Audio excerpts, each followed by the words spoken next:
자, 오늘은 주의 손이 함께하는 교회라는 제목으로 함께 말씀을 나누겠습니다.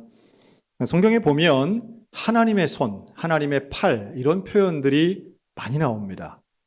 근데 아시는 것처럼 하나님은 영이시기 때문에 손이나 발 혹은 팔이나 다리가 실제로 존재한다고 보기는 어렵습니다.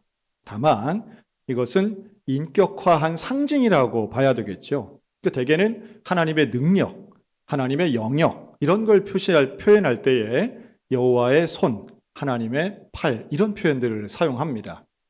좀 구분해서 본다면 하나님이 팔을 펴셔서 어떤 일들을 하시는가라고 하면 대개는 사람을 구원할 때 이런 표현을 쓰세요. 그래서 믿음에 있는 사람들에게는 하나님의 손을 펴셔서 구원하시고요. 죄악에 빠져있는 민족이나 나라를 향해서는 하나님이 팔을 펴셔서 심판하신다. 이게 구약에 나오는 하나님의 손이 많이 쓰이는 법례입니다. 구절을 본다면 신명기 5장에는 이런 말씀이 있습니다. 너는 기억하라. 내가 애굽 땅에서 종이 되었더니 내 하나님 여호와가 강한 손과 편 팔로 거기서 너를 인도하여 내었다. 하나님께서 이스라엘 백성을 애굽 땅에서 구원하실 때 강한 손으로 구원하셨다라고 하는 말씀입니다. 반대도 있어요. 같은 표현인데 반대가 있습니다. 에스겔서 20장 33절에 보면 내가 능한 손과 편팔로 분노를 쏟아 너희를 반드시 다스릴지라. 하나님의 심판을 표현하실 때도 강한 손, 능한 손, 또 편팔이라고 하는 표현을 가지고 손으로 너희를 심판하신다. 손으로 너희를 구원하실 것이다. 이렇게 말씀하십니다. 우리 교단의 대표적인 구약학자인 차준희 목사님 계시는데요. 이 차준희 박사님이 최근에 한 강의에서 이 여호와의 손에 대해 이렇게 표현하시더라고요. 구약 성경에 여호와의 손이 많이 나오는데 표현이 두 가지랍니다. 하나는 단수고 하나는 복수랍니다. 그러니까 단수는 손이고 복수는 굳이 표현한다면 손들이 되겠죠. 근데 이제 우리 성경은 그 손을 복수는 말하지 않으니까 다 단수처럼 똑같아 보이는데 이 구분이 돼 있답니다. 대부분 시편에 나오는 여호와의 손들이 대표적인데 예외가 없대요. 어떤 차이가 있냐 하면 하나님이 구원하실 때는 이 여호와의 손이 단수로 나온다는 거예요. 여호와의 손으로 구원하셨다. 그런데 복수로 나올 때는 창조하시는 일에 대해서는 여호와의 손들로 창조하셨다. 이렇게 보는 게 맞답니다. 그러면 그 창조하시는 손이 대개 어디에 나오는가? 주의 손가락으로 만드신 하늘의 별, 하늘의 달이라고 할 때 손가락 하나가 아닌 손가락들이라고 하는 복수 표현이라는 거예요. 그러니까 이걸 좀 구별해서 성경은 말씀하신다는 거죠. 자, 그 다음부터는 해석입니다. 그런데 여기서 주목해 볼 것은 하나님이 한 손을 사용하시는 구원의 역사인데요. 하나님이 한 손을 사용하실 때는 왼손과 오른손 중에 어떤 손을 사용하실까요? 네, 성경은 왼손이 아닌 오른손이 온전한 손, 또 우리 오른손잡이들이 많아서 우리는 이걸 바른 쪽, 라이트가 올바른 쪽으로 영어도 그렇게 쓰이고 있는데요. 성경적 의미에서 여호와의 손은 오른손을 뜻한다고 하는 것이 정상적이고 옳습니다. 그런데 그 오른손을 내밀어서 구원하신다는 거예요. 누구를 구원하시는가 하면 믿음의 백성을 구원하시죠. 근데 그 구원받는 사람의 손을 잡습니다. 근데 구원받는 사람의 손도 어떤 손을 잡는다고 생각하는 게 정상적일까요? 당연히 오른손을 잡는다는 것이 정상적인 생각입니다. 그래서 차준희 교수님에 의하면 이게 하나님이 구원하시는 손, 여호와의 손이 사람을 구원할 때에 오른손으로 상대방의 오른손을 붙잡는다 이렇게 보고 해석해야 된다는 거예요. 자, 우리 옆 사람의 오른손을 잡으면서 당신이 구원받기 원합니다. 이렇게 인사하겠습니다. 당신이 구원받기 원합니다. 자, 이제 그만하세요. 한 번만 하시면 되죠. 자, 그런데 우리가 오른손을 가지고 다른 사람의 오른손을 잡을 때는 내 자세가 어떻게 되나요? 두 사람이 서로 마주 보아야만 자연스러운 자세가 나옵니다. 일반적으로는 악수하는 것처럼 되게 잡게 되죠. 자, 이것이 무엇을 의미하는가? 하나님이 나에게 손을 내밀어서 나를 구원하신다라고 할 땐 하나님과 내가 마주 본다는 거예요. 즉 하나님이 나를 보신다는 거예요. 하나님이 나를 무리로 연상해서 그냥 저 거리를 떨어뜨려 놓고 일방적으로 하나님이 끌고 가시는 게 아니라 나를 마주보고 내 오른손을 붙잡고 마치 나를 일으켜 세우시는 것처럼 그렇게 나와 함께하며 나를 주목하여 보시면서 구원하신 것, 이게 하나님의 손이 단수이긴 하지만 하나님의 손 오른손이 나를 강한 팔로 붙잡으신다라고 하는 구원의 하나님의 손이라는 말씀입니다. 사랑하는 성도 여러분, 오늘 나를 붙잡아 일으키시고 나를 주목하시는 하나님의 구원의 손, 하나님의 편팔, 하나님의 오른손을 붙잡게 되시기를 주의 이름으로 축원합니다. 그런데 이렇게 하나님의 오른손이 나를 구원하시는 그 장면이 성경에는 공통적인 코드가 있더라는 거예요. 즉 하나님의 여호와의 손이 등장하실 때마다 비슷한 상황이 있더라는 건데, 그건 바로 개인이든 민족이든 어둡고 어려운 환난의 때였다라고 하는 겁니다. 그러니까 여호와의 손이 등장하여 사람을 구원할 때는 그 시기가 고난의 때, 환난의 때였다는 거예요. 즉 애굽의 압제 아래에 있던 유대인들이 여호와의 손을 통하여 출애굽하는 장면, 사람들에게 쫓김을 당해서 광야에서 홀로 외로운 시간을 보내던 다윗에게 나타나신 하나님은 손으로 나를 붙잡아 주시던 하나님이시라는 겁니다. 한 발짝도 나아갈 수 없는 절망의 순간, 내 인생이지만 어떻게 될까 모르면서 답답하고 두렵고 실족하는 바로 그때에 여호와의 강한 오른손이 나를 붙잡아 주시더라는 거예요. 오늘 읽은 사도행전 11장도 거의 같은 분위기입니다. 이때의 배경은요, 초대교회가 막 부흥하던 그때에 첫 번째 사례가 나오는데 예수를 믿고 예수의 부활을 전했다는 이유로 돌에 맞아 죽는 순교 사건이 벌어집니다. 그게 바로 스데반 집사님이 죽은 일이에요. 스데반은 당시 초대교회에 존경받던 7 집사 중에 한 명이었고 교회의 지도자였습니다. 누가 봐도 신실하고 누가 보아도 따라 살고 싶은 사람이었어요. 그런데 그가 복음을 전하고 예수를 전하다가 돌에 맞아 죽습니다. 그런데 죽은 스데반은 부활하지 않아요. 살아나지 않았어요. 성도들이 어려움을 당합니다. 이것을 본문은 환난이라고 말합니다. 환난의 때 사람들이 두려움을 갖게 됩니다. 스데반 집사님의 죽음을 보고 나도 죽을 수 있겠구나 생각하는 거예요. 그리고 이들은 이 환난 때문에 흩어집니다. 초대교회 최초의 순교 사건, 스데반 집사 개인에게는 영광이었지만 초대교회는 첫 번째 불어닥친 위기의 순간이었습니다. 사람들이 흩어져요. 막 몰려갑니다. 멀리 갑니다. 그래서 어디까지 갔느냐? 안디옥까지 갑니다. 그런데 왜 이때 초대교회 제자들은 이 안디옥으로 갔을까? 이 안디옥 지역이 비교적 유대와 가까운 지역이기 때문에 여기까지 간 거예요. 여기로 피신을 합니다. 도망을 간 거죠. 그런데 도망가는 가운데에도 이 초대교회 제자들은 뭘 했느냐 하면 복음을 전합니다. 복음을 전해요.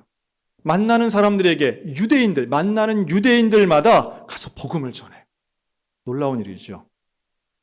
그런데 더 놀라운 게 있습니다. 그들 중에 소수였지만 몇 사람은 안디옥에 있는 헬라인들에게도 복음을 전해요. 이것은 상당히 혁명적인 사건이었습니다. 즉 유대인들에게만 구원이 있다고 생각한 당시의 히브리인들이 유대인이 아닌 이방인에게도 복음을 전한 첫 번째 사례라고 볼 수 있어요. 그런데 놀라운 건 바로 그때에 여호와의 손이 등장합니다. 여호와의 손이 나타나서 여호와의 손이 역사하셔서 믿는 무리의 수가 엄청나게 많아지는 거예요. 안디옥 교회가 만들어지고 성장하는 역사가 시작됩니다. 여기서 아주 중요한 원리를 하나 발견할 수 있는데요. 그것은 환난 중에 여호와의 손이 역사하신다는 사실입니다. 출애굽 때에도, 다윗의 광야 때에도, 초대교회의 환난 때에도 환난과 고난의 순간 바로 그때 여호와의 손이 역사하시더라는 거예요. 저는 지금도 마찬가지라고 봅니다. 평안할 때, 배부를 때, 여러분 그때 여호와의 손이 역사하시는 게 아니고 내 인생의 가장 바닥을 칠 때, 가장 어렵고 힘들 때, 여러분 그 순간 여호와가 아니면 의지할 곳 없을 때에 그때 여호와의 손은 우리의 손을 강한 손으로 붙잡아 주시게 될 줄로 믿습니다. 지금도 마찬가지라는 거예요. 저는 이 중요한 사례가 저는 우리 소양교회라고 봅니다. 여러분 69년 전 우리 소양교회 어떻게 시작했죠? 69년 전 우리 교회는 한국전쟁 때문에 생겨난 교회입니다. 전쟁은 인류 역사에 언제나 최악의 환란입니다. 전쟁보다 더 비참한 일은 없습니다. 한국전쟁이 끝나고 그 전쟁의 소용돌이 속에서 서울대학교 2학년에 재학 중이던 홍순우 청년은 법관이 되어 출세를 하려고 했지만 전쟁을 통해서 자신의 인생을 완전히 바꿔버립니다. 내 삶은 하나님께 바쳐야 되겠구나. 전쟁이 맞춰지고 다시 고향인 춘천으로 온 홍순우 청년은 전쟁 때문에 고향을 버리고 북한이 아닌 남한으로 온 분들과 함께 모여서 교회를 시작했는데 그게 바로 소양성결교회입니다. 환난은 분명 반가운 일은 아니지만 환난 때문에 고향을 등지는 일도 역시 반가운 일은 아니지만 그러나 그것 때문에 내 인생을 실망하거나 내 인생을 포기하는 것이 아니라 환난 가운데에도 주의 복음, 예수 그리스도의 이름을 붙잡는 사람들이 모여서 세운 교회가 소양교회이고 그 가운데 여호와의 손은 지난 69년간 우리와 함께 하신 줄로 믿습니다. 안디옥 교회가 그렇게 시작을 했어요.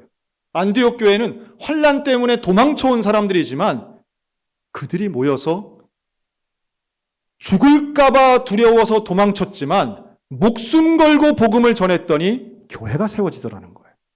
그리고 많은 무리가 모여서 함께 예배드리기 시작했습니다.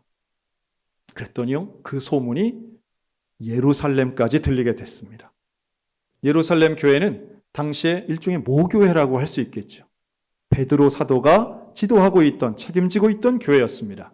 이 예루살렘 교회에서 안디옥 교회에 대한 소문을 들은 거예요. 그리고 이런 교회가 세워졌다는데 우리가 좀 가서 알아봐야 되겠다 하고 사람을 보냅니다. 누굴 보내느냐 하면 바나바를 보냅니다.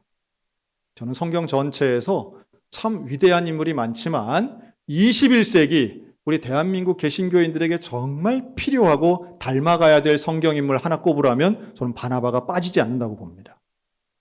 바나바를 성경은 3가지 단어로 설명하는데요. 한번 따라할까요? 착하고, 성령 충만, 믿음 충만. 이런 사람이라는 거예요. 진짜 그 전형적인 온전한 크리스찬을 뜻하는 단어죠. 조금 모호하긴 하지만 어디가 모호하냐 하면 착하고가 좀 모호합니다. 착한 사람. 누가 착할까요? 바나바는 어떤 의미에서 착하다라고 하는 성경의 칭찬을 듣고 있을까요? 여러분, 우리 소양교회 성도들은 착한 사람들 되시기를 주의 이름으로 축복합니다. 착한 사람. 근데 누가 착한 사람입니까? 바나바가 아주 그 내용을 잘 보여주고 있습니다. 자, 바나바가요, 안디옥 교회를 갔습니다. 그런데 안디옥 교회를 갔는데 첫째는 하나님의 은혜를 발견합니다. 안디옥 교회에 임한 하나님의 은혜를 봐요. 참 중요한 부분입니다. 하나님의 은혜를 알아볼 수 있는 영적 안목이 바나바에게 있었다는 거예요. 두 번째는 그걸 보고 기뻐합니다. 하나님의 은혜가 안디옥 교회에 임한 걸 보고 바나바가 기뻐해요. 여러분, 이게 착한 사람의 모습입니다. 조금 쉽게 얘기할까요? 저는 착한 사람을 이렇게 봅니다. 타인이 축복받는 것을 기뻐하는 사람. 다른 사람이 하나님의 은혜를 충만하게 받은 것을 보며 기뻐하는 사람이 하나님 보시기에 착한 사람인 줄로 믿습니다. 남 잘 되는 것을 진심으로 기뻐하는 거예요. 자, 우리 옆 사람의 오른손을 붙잡으며 당신이 나보다 더 잘 되기를 바라고 있습니다.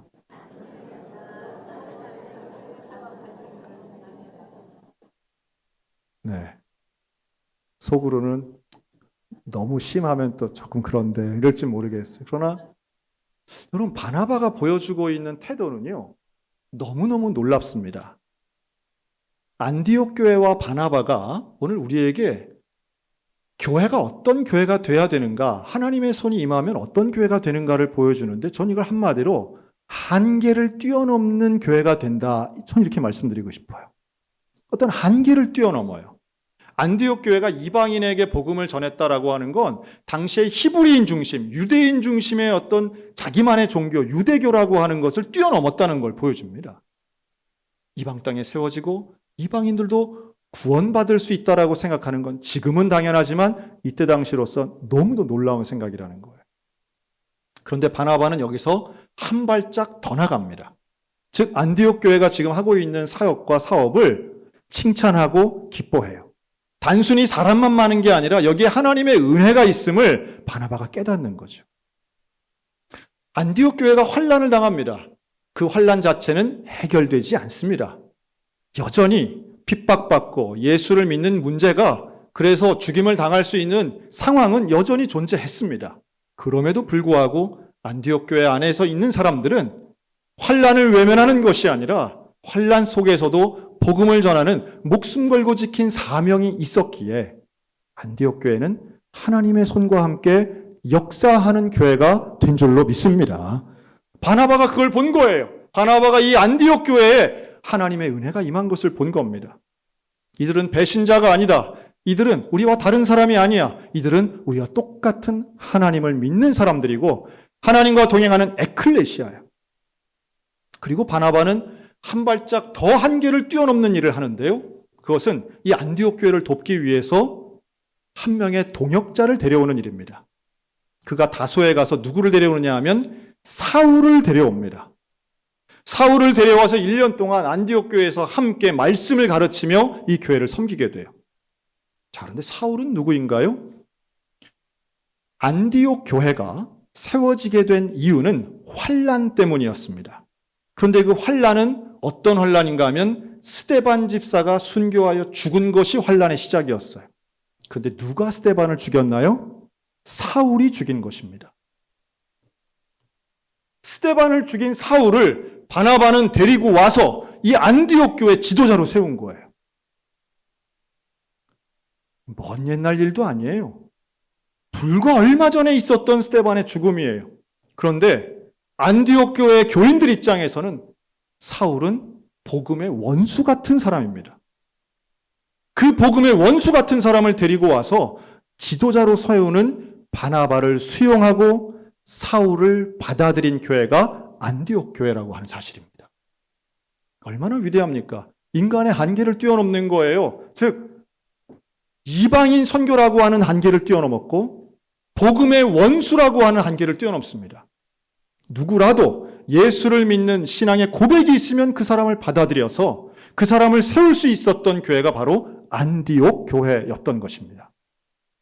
여러분, 이렇게 위대한 교회이기 때문에 지금도 초대교회 이름 중에 안디옥 교회를 제일 많이 사용하시는 것 같아요. 우리 춘천에도 안디옥 교회가 몇 개 있잖아요. 사대교회, 빌라델비아 교회 이런 교회 이름들은 잘 안 지어요. 그럼 안디옥 교회 이름을 짓는 이유는 그런 교회가 되고 싶은 거죠. 내 개인의 혐오나 내 개인의 생각이나 내 개인의 선입관이나 혹은 교회가 가지고 있는 한계를 뛰어넘기를 원하는 겁니다. 지금의 이 모습이 아닌 환난 가운데 무너지는 교회가 아니라 환난 속에 있더라도 사명을 감당하는 교회. 한계를 넘어서 정말로 하나님이 원하시는 일들을 해내는 여호와의 손에 사로잡힌 교회가 되길 원하는 마음인 거죠. 우리 소양교회가 하나님의 손에, 여호와의 손에 가득히 사로잡히는 교회가 되었으면 좋겠습니다. 그렇게 될 때 안디옥 교회는 어느 정도까지 성장하느냐? 사람만 많은 게 아니에요. 마음을 모아서 이들이 사역을 합니다. 선지자 아가보가 흉년에 대해 예언한 것처럼 유대지방에 흉년이 일어나요. 그때는 유대지방에 있는 교회들도 어려움을 당합니다. 즉 예루살렘 교회가 어려움을 당한 거예요. 어려움을 당한 교회를 돕는 교회로 안디옥 교회가 성장하게 됩니다. 이들은 말합니다. 유대 지역에 있는 교회들이, 우리의 형제들이 어려움을 당하고 있습니다. 우리 부조를 합시다. 부조라고 하는 건 경제적인 도움을 주는 거예요. 그래서 이들이 작정하여 부조를 모아서 사울과 바나바의 손에 들려서 유대 지역으로 보내게 됩니다. 환난을 피해서 온 사람들이 여호와의 손에 붙잡히자 도망자가 아니고 도움을 받는 사람이 아닌 이제는 이웃을 돕고 민족을 돕고 교회를 돕는 교회가 되더라는 거예요. 지난 69년간 피난민이 또 전쟁 이후에 세워졌던 우리 소양교회지만, 저는 우리 교회의 자랑스러운 역사 늘 말씀드리지만 우리 소양교회는 단 한 번도 분열되지 않았습니다. 분열되지 않았어요. 분립개척은 몇 번 했지만 분열되진 않았습니다. 그리고 우리가 할 수 있는 정말 이웃을 돕고 교회를 돕는 일들을 많이 했죠.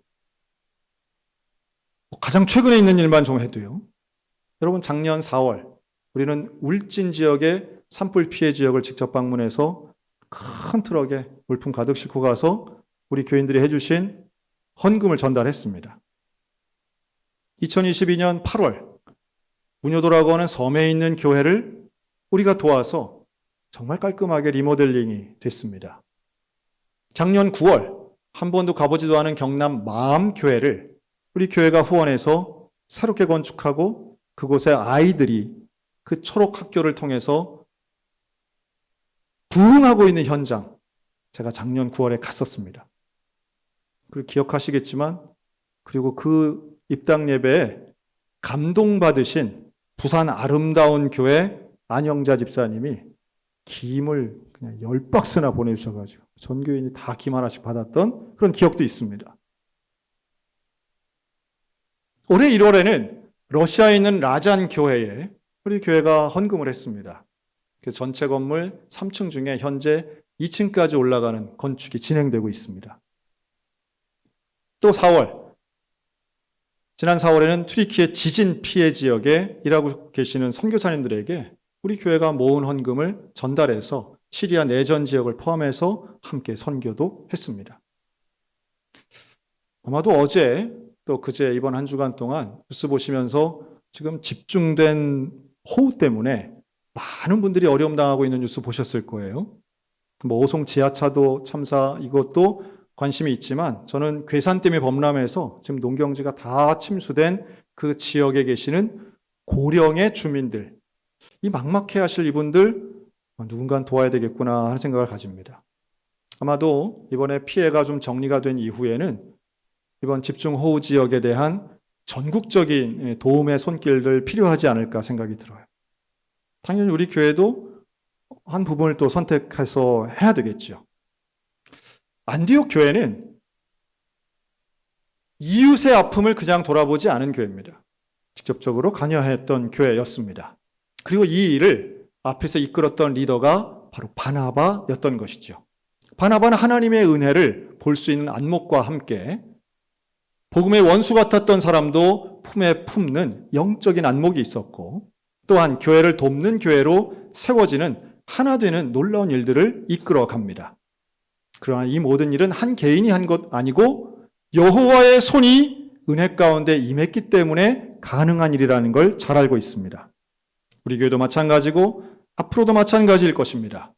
개인에게는 환난에 따라 할지라도 절망하지 않고 하나님의 강하고 편 오른손 굳게 붙잡는 믿음 있으시기를 주의 이름으로 축원합니다. 또 우리 교회는 바나바와 같이 하나님 앞에 칭찬 듣는 사람들이 되어야 될 것이고, 안디옥 교회와 같이 한계를 뛰어넘는 하나님의 일들을 감당하는 교회가 되어야 할 것입니다. 이 모든 일들을 감당하는 여호와의 손을 붙잡고 하나님과 동역하는 저와 여러분, 서양교회가 되시기를 주님의 이름으로 축원합니다. 아멘.